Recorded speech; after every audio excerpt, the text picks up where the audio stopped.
Arthur's Perfect Christmas by Marc Brown. It was 3 days before Christmas, and Arthur wanted everything to be just right. There would be lots of snow, the perfect tree, and a delicious turkey dinner. DW could only think about all the presents she wanted. "Arthur," she said, "help me write to Santa. I want Tina the Talking Tabby at the top of the list." At school the next day, Muffy was very excited. "My big Christmas party is tomorrow," she announced. "Muffy, I told you I can't," Francine began. Muffy wasn't listening. "I forgot to invite George." She ran off. "She won't listen," said Francine. "Why can't you go?" Arthur asked. "Every year we have a family Hanukkah party," Francine said, "when we light all the candles on the menorah." "Maybe you should tell her again," Arthur said. Francine shook her head. "I've told her 1,000,000 times. After school, Arthur invited Buster to go shopping. "I'm going to bed," said Buster. "My mom woke me up too early this morning. She thought it was Christmas. It's happened every year since my parents got divorced. She cooks special pancakes and gives me all my presents. Then when I tell her it's not Christmas yet, she goes back to bed." "Weird," Arthur said. "She's worried that I won't have a good Christmas without my dad," Buster explained. At the mall, Arthur found the perfect present for Dad. "Sorry, we're sold out," the salesman said. "How about this olive depitter instead?" "Well, okay," Arthur said. Arthur found a great present for Mom at another store. "The little glass bird I broke that summer." "Perfect." At home, Dad was reading cookbooks. "I'm making a real Christmas dinner," Dad said. "The kind they may have eaten in Bethlehem at the time Jesus was born. Roast lamb, flatbread, and pulse, an ancient Roman dish made with chickpeas." "There goes the perfect Christmas dinner," thought Arthur. The next day, at Muffy's party, everyone was having fun except Arthur. "How can it be a perfect Christmas without snow?" said Arthur. "Well," said Brain, "no one really knows what day Jesus was born. The holiday is in December, probably because that's when the Romans celebrated winter solstice." "I still want snow," said Arthur. "Gather near, royal subjects," Muffy announced. "I, the Princess of Christmas, will now give out your presents. The first one is for Francine Frinsky." Muffy looked around for Francine. "I said Francine Frisky." But Francine wasn't there. The dreidel stopped spinning. "Gimmel," said Francine. "I win again." The phone rang. "Francine, is for you," called her mother. "Where are you?" Muffy shouted.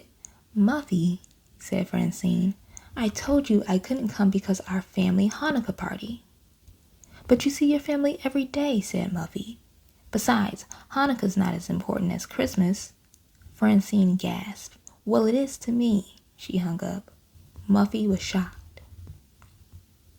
"Buster, wake up," said Arthur. "Is it Christmas again?" Buster asked. "Time for pancakes?" "Maybe you and your mom shouldn't have Christmas," said Brain. "It makes you so tired." Buster sighed. "But what else can I do?" "Invent your own holiday," suggested the Brain. My family celebrates Kwanzaa, and that was invented for African Americans by Dr. Malani Karenga." "You could celebrate Baxter Day," said Arthur. Buster wasn't so sure. When he got home, Arthur couldn't believe his eyes. "That doesn't look like a Christmas tree," Arthur said. "Yes, it does," said DW. "It's beautiful." "I wanted something normal," said Arthur. "Not unicorns and trolls."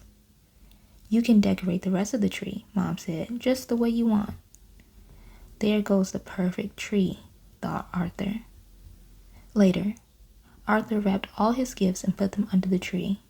"Mom is going to be so surprised," he said. DW came in with cookies, milk, and a bucket. "For Santa," she said. "Now help me fill this pail with water." "Water?" Arthur asked. "For the reindeer, silly," said DW. Arthur had just climbed into bed when he heard a loud crash outside. "Oops," said a voice. "Uncle Fred, I thought you were going to Florida," said Arthur. I thought I'd drop off your presents first, Uncle Fred said, and my truck just died. Sorry about the fence. Clumsy me. Arthur remembered how Uncle Fred had broke Mom's tea set last Christmas. You're welcome to stay here, Mom said. Rory, too. Arthur heard barks and growls from the living room. Rory and Pal were fighting over Mom's present. Let go of that, shouted Arthur. The box went flying through the air. Arthur made a wild dive and caught the box before it hit the floor. Woof. He decided to put the gift in a safe place. The next morning, DW woke everyone up. Arthur, wake up, it's Christmas, she cried. Mommy, Daddy, it's Christmas, wake up, Christmas is here. DW stopped in the hall. Santa? It's Uncle Fred, said Arthur. Uncle Fred is Santa? asked DW. Guess what, Mom? Buster said. It's Christmas. Are you sure? She asked. Yep, December 25th, Buster answered. Time for presents, time for pancakes, said his mother. Muffy counted her presents. 37. The biggest Christmas ever. Wait till Francine hears. Then she remembered that they weren't speaking to each other.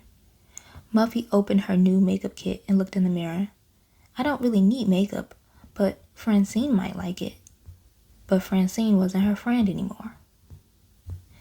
Muffy looked around the room at her new games, puzzles, dolls, train sets, and miniature submarine.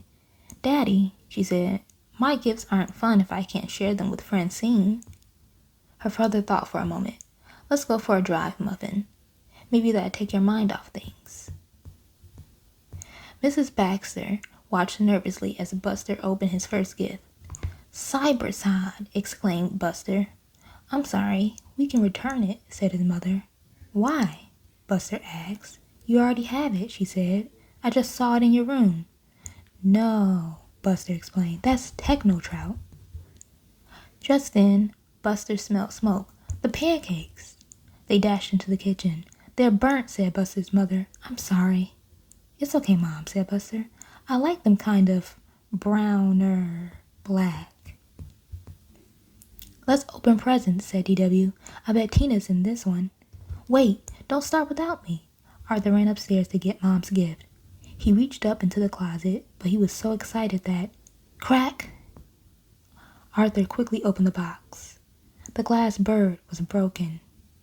Oh no, said Arthur sadly. Uncle Fred came upstairs to find Arthur. Everybody's waiting. What's wrong? I broke Mom's present, said Arthur. It was the perfect gift, and now it's ruined. That's a shame, said Uncle Fred. But Christmas is more than just presents, you know. That's what grown-ups always say, Arthur said. Uncle Fred looked at Arthur's gift card. Well, the day's not over yet, he said. Let's go back down. Francine answered the door. Muffy? Muffy took a deep breath. I'm sorry about what I said, but you're my best friend and the party was important to me. Come in, Francine said. I want to explain why Hanukkah is important to me. She showed Muffy the menorah. On the last night of Hanukkah, all my relatives come to our house. After our potluck dinner, we say prayers together, and then my father lights all the candles. It really makes me feel like I'm part of something special. I'm so sorry, said Muffy. I should have listened to you. You forgot the best family tradition of all, said Mr. Frinsky. What's that? Muffy asked. Going to the movies, Francine answered. Come on. Another veginator, said Dad. That makes 4. DW had one present left. I know what it is. She tore off the wrapping paper and with one swipe. It has to be... She ripped the box open. A duck? DW looked confused. Not just any duck, Mom said. A duck that says 4,000 words. Can it say meow? asked DW. Well, no, Mom said. Are you upset? No, said DW. But I wanted Tina the Talking Tabby. Oh, Santa, how could you? This is the worst Christmas ever. DW stomped around the room and accidentally stepped on the duck. Hello, it said. I'm Quackers, the talking duck.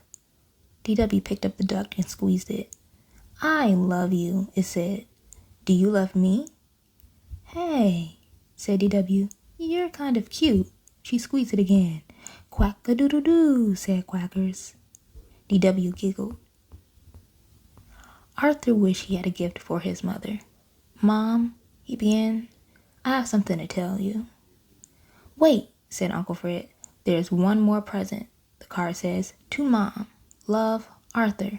It does? Arthur said. Oh, Arthur, thank you, said Mom. It's the tea set that Fred broke last Christmas. Better keep it away from me, joked Uncle Fred. Arthur didn't know what to say. At the Pancake Palace, Buster's mom checked her list. Everything's planned, she said. After this is penguins on ice. Mom, Buster began.